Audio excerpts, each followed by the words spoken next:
Good morning, ladies and gentlemen. Gives me much pleasure to be here actually this morning. I've never been to this part of Honolulu.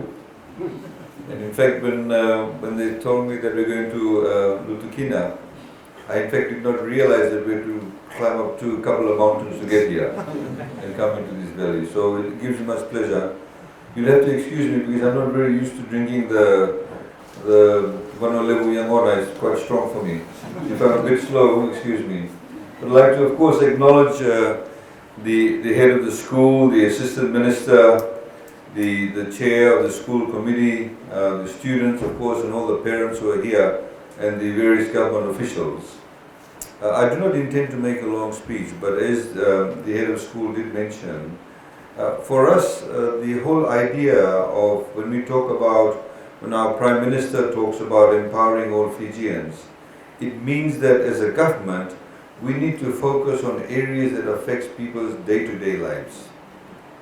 We cannot also, it means, leave anybody behind. People for example, in Labasa, perhaps in Savu-Savu, Suva, Lotoka, Nandi, Singatoka, the school children, the adults, they all have access to internet, anywhere they go.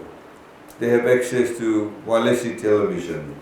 They're able to talk to people on the phone, they're able to go on Viber, they have Facebook. So it is completely unfair, as we've seen in other developments taking place in Fiji previously, if we have one group of people who actually are left behind. So it is our job as a government to bring people onto the same level playing field as every other single Fijian. That's really our objective. You know, to give you an example, you may have heard that because of COVID-19, we gave out $360 for three months of people in Vitilevu.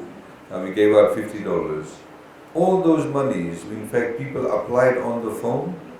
They made the application on the phone, very simple form, fill it out on the phone. They put the application through the phone, took them about 2, maximum 3 minutes. And when the money was paid to them, it was paid through the phone. We were able to disburse or give out $110 million in a matter of days. Never been done before in Fiji. So if we were to have similar schemes, for example in Honolulu, or for example the social welfare people need to reach out to you, now because you have connectivity, we'll be able to provide those services to you. And that's critically important. Similarly, of course, as the head of school did mention, it does help the teachers connect with the Minister of Education.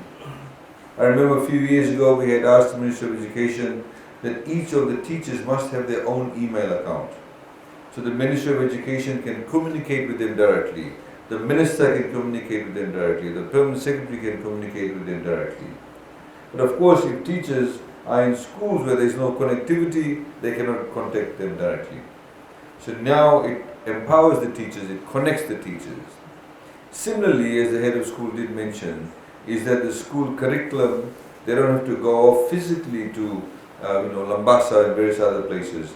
They can get messaging. This is why, as part of this package we've also given them webcams. Some of you may not know what webcam is. Webcam is basically a camera that's on the computer. So when you speak to somebody on the other side, they can see you and you can see them.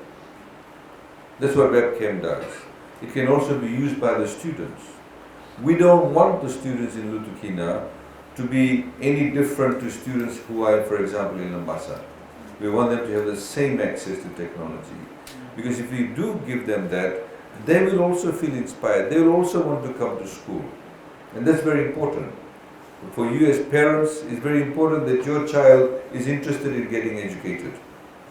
Schools, as you know, for the primary school, EC to year 7 will open from the 7th of Feb. We have, of course, been able to reach this stage. I'd like to thank all of you, all those people who got vaccinated. Fiji has got one of the highest rate of vaccinations in the world. Close to 93% of Fijians' adult population are now fully vaccinated. About 96-97% with 1 dose. So it's through your efforts, through people getting vaccinated, that we are able to open up the economy. The tourists have started coming from the 1st of December. We now have the schools opening. we'll see a few other changes where we can go back to the way things used to be. And that's critically important. And a lot of that, in fact, can also be achieved through technology. To be able to impart information, to be able to access information. So this is what we are doing. It may not seem like something very fancy, but in fact it's a very fundamental issue. It's very empowering. So as you know, as part of the deal where we have gone to certain schools where we're connecting people with solar energy because they do not have electricity, because you cannot run the Wi-Fi, you cannot run the computers without electricity. Just for information, you are the first school where we've actually come to, first site where we're commissioning this. There's about over 40 sites in Vanuatu that we've now connected. Some of them are health centers, some of them are police posts, some of them of course other schools and other locations throughout Vanuatu. It's cost us over $1 million to do so, about $1.3, $1.4 million. We had called for tenders, and of course Vodafone and Telecom did the connectivity for us. A lot of the places, of course, we have people who access satellite. We've also brought Walesi with us too. There is a village, and I always forget the name. It's in Navosa, in Wifi, somewhat similar to your place, but in fact far more, distant from everywhere else, very deep in the gully. And Walesi, when they went down, to that village, you in fact have to walk across. The road does not go all the way to the village. You've got the road coming up here, but to get there you go by a road and then you have to walk, cross a couple of streams and get to the village. They would not believe that they would be able to watch TV in their village.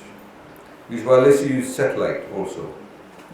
And so they took a number of satellite dishes, and when they were very skeptical. When they connected the first home, everybody rushed and said, look, I want a satellite dish too. They used to watch rugby sometimes when they're very desperate. They would go and walk a long distance to some hill, take a generator with them, somebody bought a screen, and they may get a very fuzzy signal, did not get very good signal. Now it's very clear signal. They get to watch 8 channels for free. So that's the type of empowering we're doing. It's costing us money, but we believe that people in the rural areas, in the maritime areas, they must be connected because we cannot leave people behind. Now on your phones, you can actually watch television.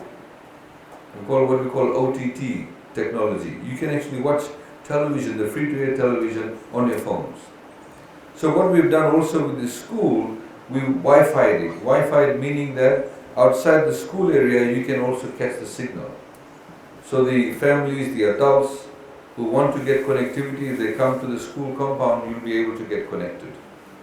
And as you know, in a lot of the places, you may not have what we call the Vodafone signal, but if you have data, you can speak on the Viber, you can speak on WhatsApp.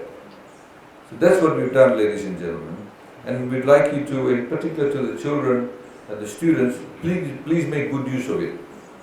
A lot of people nowadays, of course, they get Facebook, they do all sorts of funny things and say all sorts of funny things, but you need to do the right thing.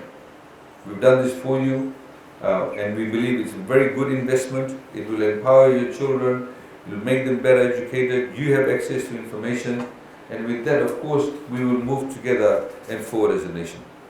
So, and thank you for having us here this morning, and I look forward to meeting all of you individually. Naka, thank you.